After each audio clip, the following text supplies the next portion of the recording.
Assalamualaikum warahmatullahi wabarakatuh. Sebelum kita mengawali pembelajaran, marilah kita berdoa terlebih dahulu. Berdoa akan saya pimpin. Bismillahirrahmanirrahim. Ila hadratin Nabiyil Mustafa Muhammadin Rasulillah sallallahu alaihi wasallam lahumul Fatihah. A'udzu billahi minasyaitonir rajim. Bismillahirrahmanirrahim. Alhamdulillahirabbil alamin arrahmanir rahim maliki yaumiddin. Iyyaka na'budu wa iyyaka nasta'in. Ihdinas siratal mustaqim. Siratal ladzina an'amta 'alaihim ghairil maghdubi 'alaihim waladdallin. Amin. Bismillahirrahmanirrahim. Raditu billahi rabba wa bil islami dina wa bi muhammadin nabiyya wa rasula. Rabbi zidni ilman warzuqni fahman waj'alni minas sholihin. Shadaqallahul adzim. Alhamdulillahirabbil alamin. Baiklah, pertemuan hari ini adalah pertemuan ke-9. Sebelumnya Ibu sudah memberikan kalian materi yakni pidato persuasif. Nah, kita akan mengulas. Minggu lalu kita membahas tentang apa itu tentang pidato persuasif, kemudian tujuan dari pidato persuasif dan bagaimana cara-cara memersuasif. Dan hari ini kita akan melanjutkan ke subbab berikutnya, yaitu struktur dan kebahasaan pidato persuasif. Semoga pembelajaran hari ini bermanfaat dan kalian semua tetap dalam keadaan sehat walafiat. Amin. Tujuan dari materi hari ini adalah kalian dapat menelaah struktur dan kebahasaan pidato persuasif, kemudian kalian dapat menuangkan secara lisan ataupun tulisan, dan menyusun teks pidato persuasif secara menarik. Struktur dan kebahasaan pidato persuasif. Di dalam struktur terdiri atas 3 bagian. Pertama adalah pembuka, kedua adalah isi, ketiga adalah penutup. Nah, di dalam pembuka berisi atas 5 poin. Pertama adalah salam pembuka. Kalian dapat mengidentifikasi di dalam teks pidato persuasif tersebut. Assalamualaikum warahmatullahi wabarakatuh. Itu termasuk ke dalam salam pembuka. Kemudian yang kedua adalah sapaan. Sapaan digunakan untuk menyapa para audiens atau pihak-pihak yang ikut serta di dalam pidato tersebut. Bisa diucapkan seperti hadirin yang saya hormati, seperti itu ya. Yang ketiga, ucapan syukur kepada Tuhan. Di dalam teks tersebut sudah dicantumkan, puji dan juga syukur kita panjatkan kepada Ilahi Robbi yang telah memberi rahmat serta hidayah kepada kita semua, sehingga kita dapat merasakan nikmatnya yang begitu banyak. Nah, itu termasuk ke dalam ucapan syukur kepada Tuhan. Kemudian yang keempat adalah ucapan terima kasih. Dapat diucapkan di awal atau di akhir. Ucapan tersebut berisi terima kasih kepada audiens akan keikutsertaan atas atensinya mengikuti pidato tersebut dari awal hingga akhir. Nah, yang terakhir adalah tujuan pidato. Biasanya disampaikan di awal tentang pidato yang akan disampaikan. Di dalam teks pidato tersebut disampaikan seperti, dalam kesempatan ini, saya akan membahas pidato tentang wabah virus corona yang sedang marak belakangan ini. Kemudian, masuk ke dalam bagian nomor 2 adalah isi. Apa itu isi? Isi merupakan permasalahan atas materi yang disampaikan. Permasalahan diuraikan secara terperinci dalam isi pidato, berisi tentang argumen atau informasi untuk mengajak audiens. Nah, Bu, apa sih itu argumen? Nah, argumen adalah pendapat-pendapat yang mendukung sebuah informasi, biasanya berupa gambar, biasanya berupa kutipan, biasanya berupa diagram, seperti itu. Nah, yang ketiga adalah bagian dari penutup. Dari penutup berisi 4 poin. Pertama adalah kesimpulan. Di dalam teks tersebut disampaikan sebuah kesimpulan pada paragraf keempat, yaitu Dari itu, kita bisa menjaga kesehatan olahraga yang sehat. Intinya, segala hal menghindari untuk penyakit yang membahayakan. Nah, itu termasuk dalam kesimpulan di dalam pidato yang disampaikan. Nah, yang kedua, ucapan terima kasih. Ucapan terima kasih disampaikan di dalam pidato. Saya ucapkan banyak terima kasih atas semua perhatian. Nah, yang ketiga, permohonan maaf. Dilanjutkan, jika terdapat banyak tutur kata yang kurang berkenan di hati, maka saya mohon maaf yang sebesar-besarnya. Yang keempat, salam penutup. Nah, wassalamualaikum warahmatullahi wabarakatuh.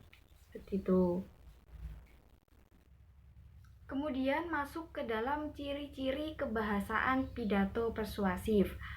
Nah, kalimat persuasif, pengertian dari kalimat persuasif adalah kalimat yang berisi ajakan dan bertujuan untuk mempengaruhi pembaca atau pendengar untuk melakukan sesuatu dengan kehendak penulis atau pembicara.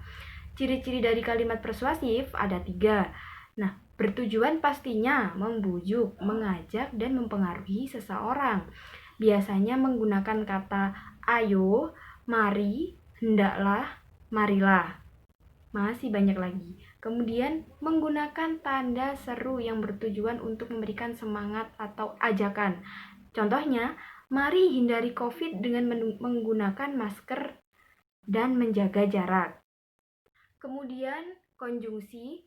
Konjungsi adalah kata yang digunakan untuk menghubungkan satu unsur dengan unsur lain. Konjungsi disebut juga kata penghubung. Konjungsi dibagi atas 4 macam, yakni konjungsi koordinatif, konjungsi subordinatif, konjungsi korelatif, dan konjungsi antar kalimat. Yang pertama adalah konjungsi koordinatif. Konjungsi koordinatif adalah untuk menghubungkan dua unsur atau lebih yang berkedudukan sama. Nah, contoh dari kata hubung yang digunakan adalah dan, atau, serta, tetapi, dan sedangkan. Kemudian yang kedua adalah konjungsi subordinatif. Konjungsi subordinatif adalah konjungsi yang menghubungkan dua klausa atau lebih yang tidak berkedudukan sama. Satu klausa berkedudukan sebagai induk kalimat dan klausa yang lain berkedudukan sebagai anak kalimat. Induk kalimat adalah kalimat yang dapat berdiri sendiri, sementara itu anak kalimat tidak dapat berdiri sendiri sehingga harus bergabung dengan kalimat induk. Di dalam konjungsi subordinatif terdiri berbagai macam konjungsi. Nah, berdasarkan penggunaan. Pertama, A adalah konjungsi subordinatif waktu, meliputi sejak, semenjak, sedari, sewaktu, ketika, tatkala, dan masih banyak lagi. Yang B adalah konjungsi subordinatif syarat, meliputi kata hubung yang digunakan adalah jika, kalau, jikalau, asalkan, bila, dan manakala. Yang C adalah konjungsi subordinatif penggadaian, meliputi andaikan, seandainya, umpamanya, dan sekiranya. Yang D adalah konjungsi subordinatif tujuan. Nah, kata yang digunakan adalah agar, supaya, dan biar. E, konjungsi subordinatif konsesif. Bu, apa itu konsesif? Nah, konsesif adalah kata yang menunjukkan perbedaan, kata yang menunjukkan suatu atau dua hal yang saling berbeda. Maka kata hubung yang digunakan adalah biarpun, meskipun, walaupun, sekalipun, sungguh pun, dan kendati pun. Kemudian yang F adalah konjungsi subordinatif perbandingan. Kata hubung yang digunakan adalah seakan-akan, seolah-olah, sebagaimana, dan masih banyak lagi. Yang G adalah subordinatif sebab. Kata hubung yang digunakan adalah sebab, karena, oleh karena itu, dan oleh sebab itu. Nah, yang H adalah konjungsi subordinatif hasil, meliputi sehingga, sampai-sampai, dan makanya.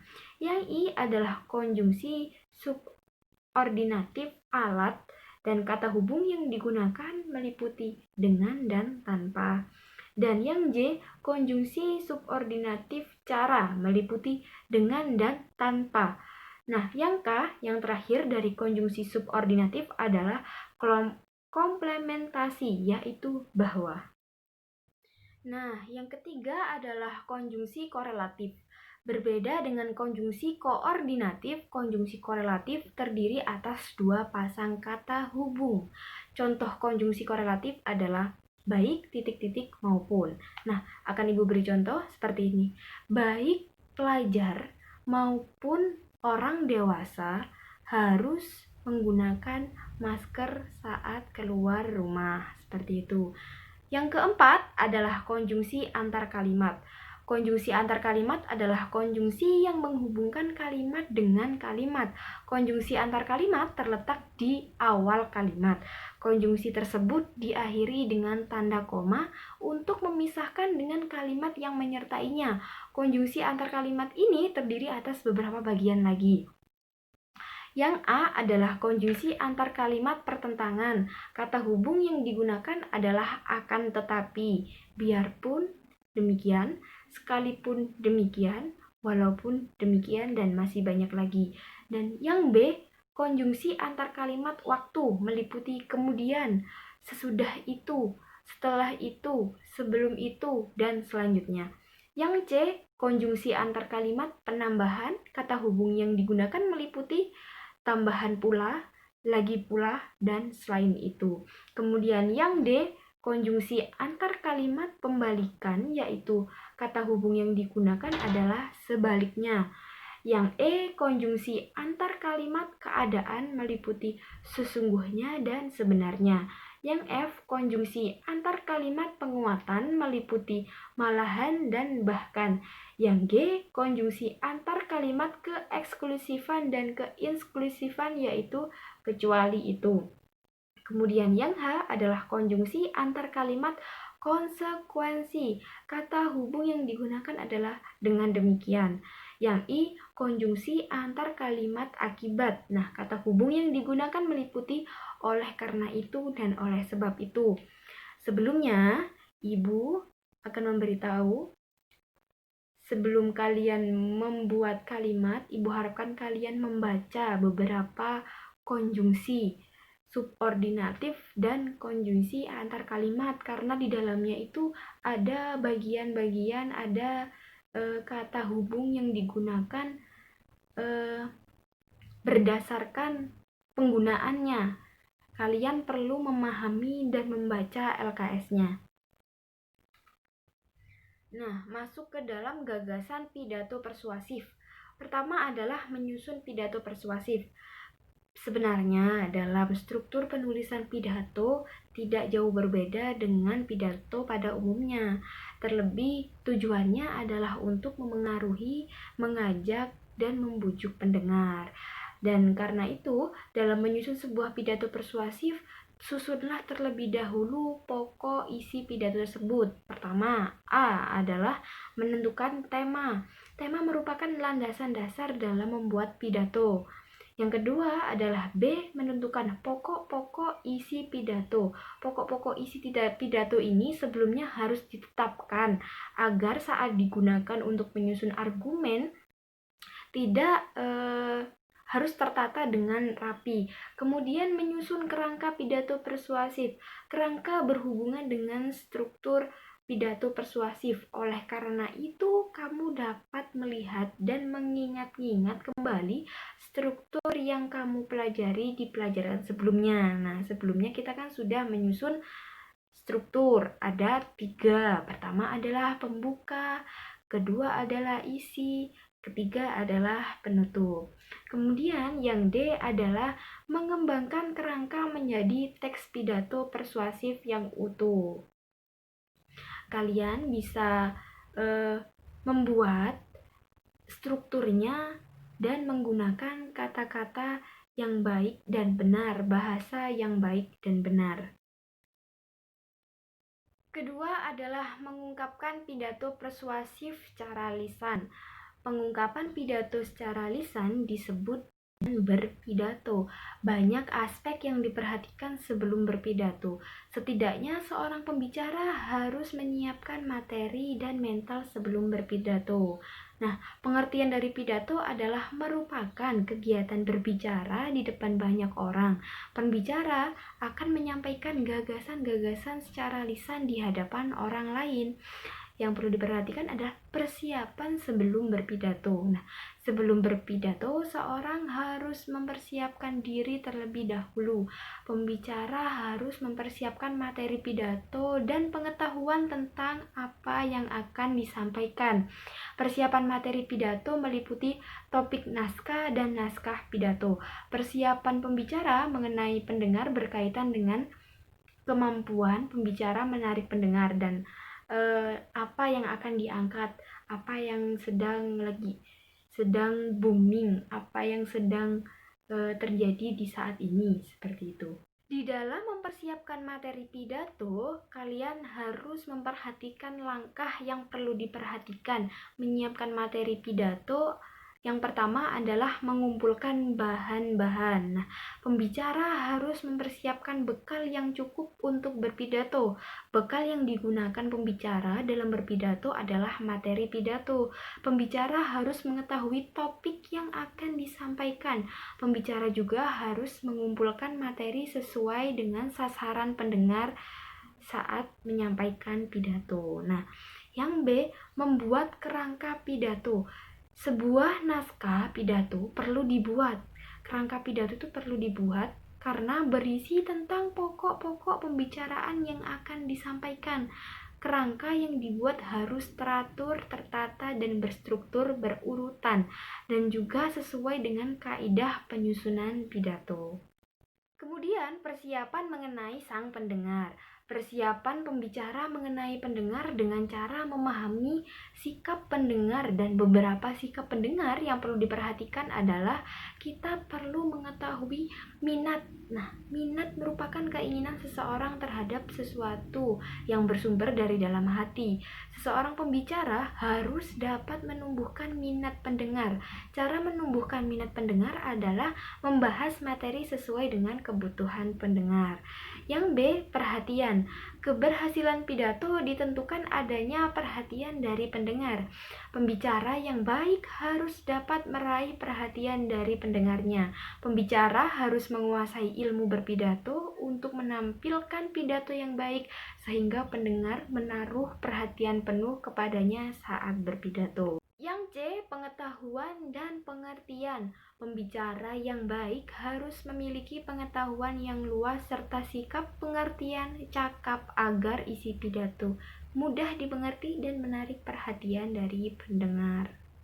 Baiklah, Ibu sudah menyampaikan materi terdiri dari struktur dan kebahasaan serta gagasan pidato persuasif. Kita dapat mengulas bahwa di dalam struktur terdiri atas 3 bagian. Yang pertama adalah pembuka, isi, dan penutup. Dalam kebahasaan terdiri atas 4 konjungsi, yakni konjungsi koordinatif, konjungsi subordinatif, konjungsi korelatif, dan konjungsi antar kalimat. Semoga pembelajaran hari ini dapat bermanfaat dan kalian semua sukses. Untuk tugas rumah, Ibu akan membagikan di Socrative Room atau di Google Form. Nanti akan Ibu bagikan di grup kelas. Kalian harus tetap menjaga kesehatan dan belajar di rumah. Bukunya dibaca karena bahasa Indonesia perlu untuk membaca. Baiklah, Ibu akhiri pembelajaran kita hari ini. Assalamualaikum warahmatullahi wabarakatuh.